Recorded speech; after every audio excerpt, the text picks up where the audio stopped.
Lance Hornby and Terry Koshan from Postmedia here at the Air Canada Centre. Locker cleanout day for the Maple Leafs. First round defeat to the Boston Bruins. Game 7 obviously still sticking in the craw of this club. But what do you think, the way they lost and the attitude of the players today with the exit meetings? What do you think that bodes for next season? Well, they're not happy about it, Lance. I mean, there's true disappointment this year. Last year, they got ousted by the Washington Capitals, the President's Trophy winning team, and they weren't expected to move on.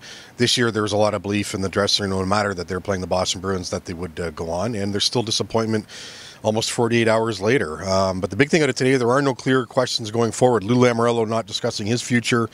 Neither he nor Babcock would acknowledge the idea that this team needs an upgrade on the blue line to ensure that we're not here talking about the end of the first round next year. They're good in net. They're good up front. They do need that piece in the blue line. There's no doubt about that.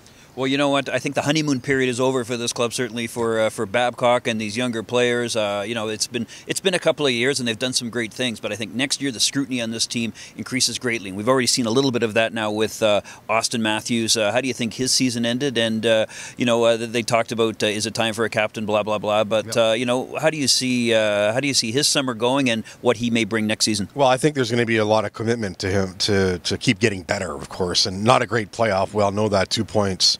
And both he and Mike Babcock stressing Lance today that their relationship is fine.